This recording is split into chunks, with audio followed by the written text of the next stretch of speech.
Hello, what's going on, everybody? It's your boy Johnny the Hottie, and today we are going to be scaling the Chanosa Comics Cosmology. Me and you together, all right?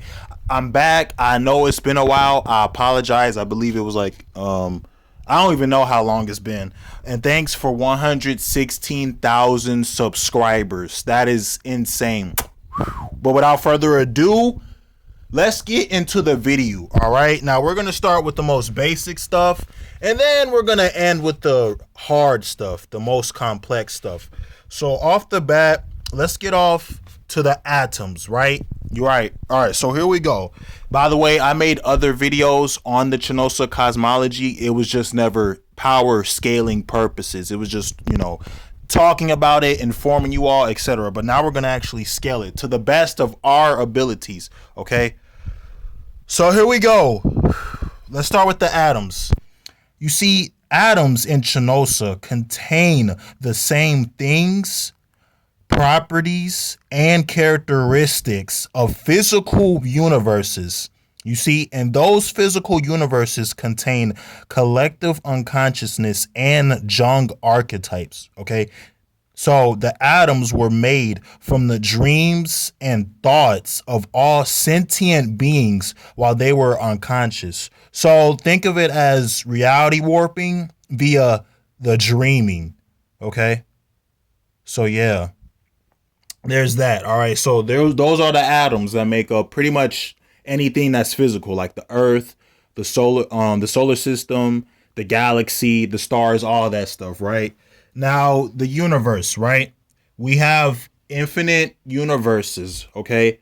So you could argue, even if since it's outer space, infinite universes, infinite space, you could argue high hyperversal right there off the bat if you want to get tricky with it, right?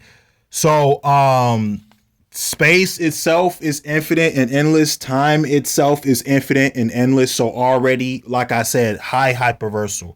So there are infinite universes, right? Then infinite universes make up the multiverse. And then infinite multiverses make up the metaverse. And then the infinite metaverses make up the omniverse. And the omniverse transcends all of those things and looks at them as dreams or illusions, okay? And inside of those universes and multiverses and metaverses are infinite dimensions that have time, space, and geometry inside of them, okay? So temporal, spatial, and geometrical dimensions, okay? And think of these dimensions on top of each other like a bunch of boxes or blocks or a bunch of stairs. You know what I'm saying?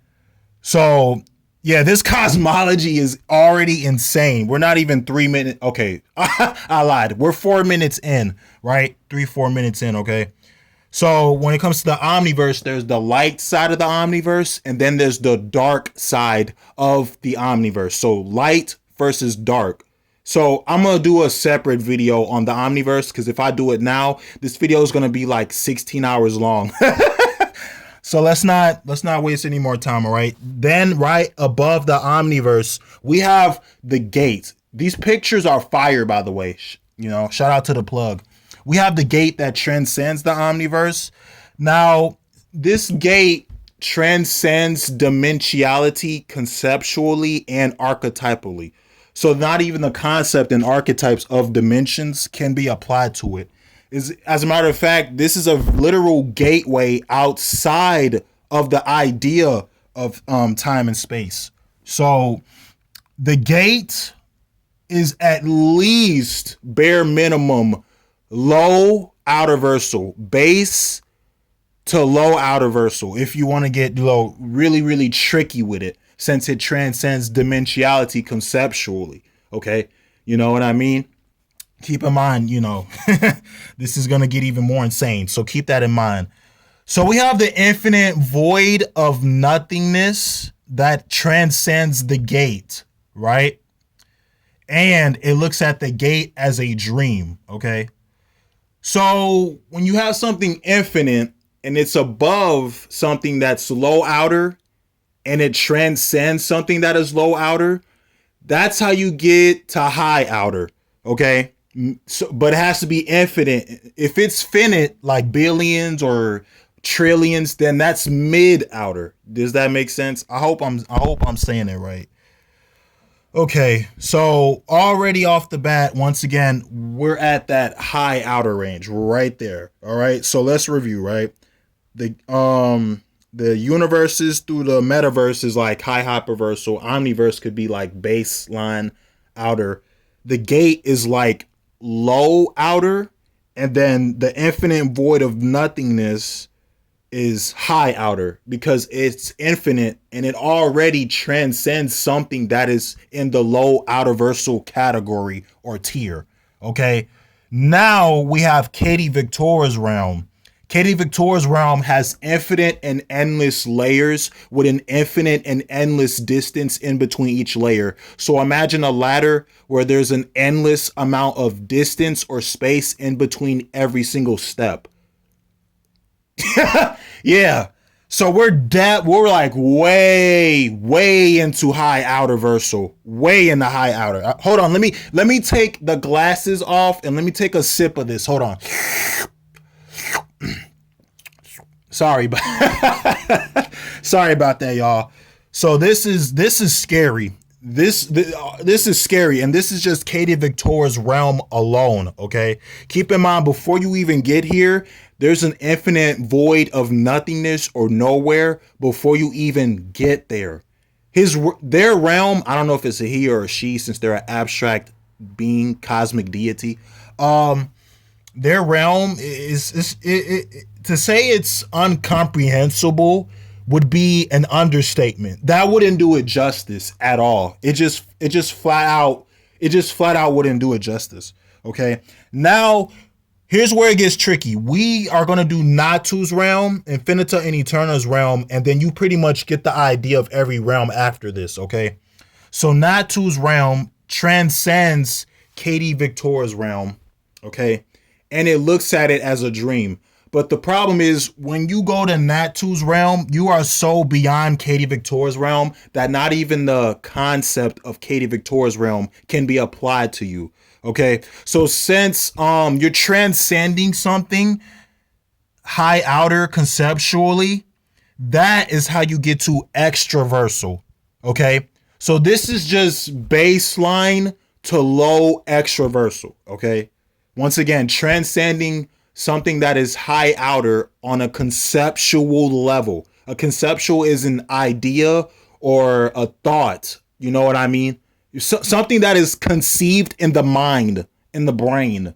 You see what I'm saying? Sorry for getting real metaphysical on you and stuff like that. Okay. So here we go. Now you are at Infinita's and Eterna's realm. Okay. So now we are really getting into that danger category. So buckle up. It's going to be a wild ride, okay?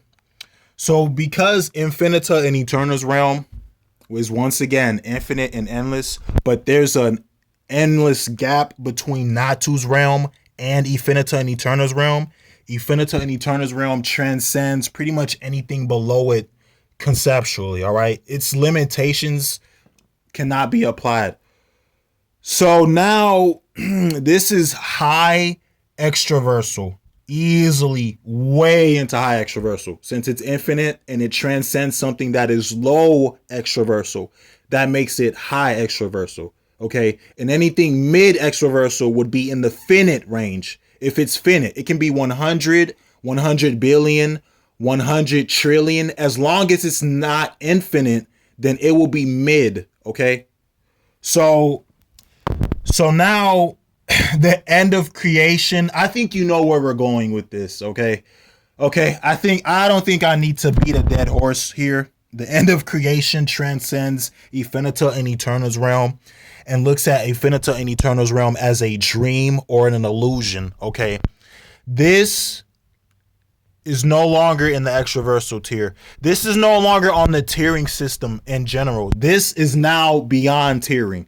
We can't logically, you know what I mean? We can't logically put it in any tiering system, because it's so big. All right. So there's no reason to go over the other realms like the beyond nameless realms, the worlds beyond worlds, the domain of Trinalis, the veil of nothingness, the dream realm, the angels realm, the archangels realm, and then we have Ryona's realm, and then Raon's place. Okay, so I think you start to get cosmology wise, you know. Now, as far as the characters who live in certain parts of these cosmologies, it's not just the part of the cosmology they live in, it's the feats and the accolades, the things that they have accomplished that gets them to that tier. But we're going to go over it later. But at least you get the layout of just how big this is. So let's review, right? So already off the bat, we have the atom scaling, right? Then we have the infinite universes, and time and space is infinite. That's already high hyperversal, okay? All right. Then the omniverse, since it transcends the metaverses that have the temporal, spatial, and geometrical dimensions, that will make the omniverse like baseline outer. If you want to get risky, you can push it to low outer. The gate is easily low outer since it transcends dimensionality conceptually, okay? And then the infinite void of nothingness is infinite and it transcends the gate, which makes the void of nothingness high outer. Katie Victoria's realm is way into high outer since it transcends the void of nothingness beyond its limitations, okay?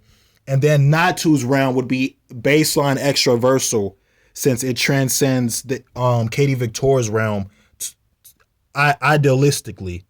And then you get the rest from there, so on and so forth, okay? I don't want to bore y'all. I don't want to take up too much of you guys' time. Let me know what you think in the comments below, or let me know on Discord, Instagram, Snapchat, hell, even OnlyFans. That was a joke. That was a joke. But I thank you guys for watching and listening. This was the one and only Chanosa Comics Cosmology. I'll see y'all later. It's been your boy Johnny the Hottie, and I'm out. Peace. Love you guys so much. All right, I'm out. Peace. Redhead.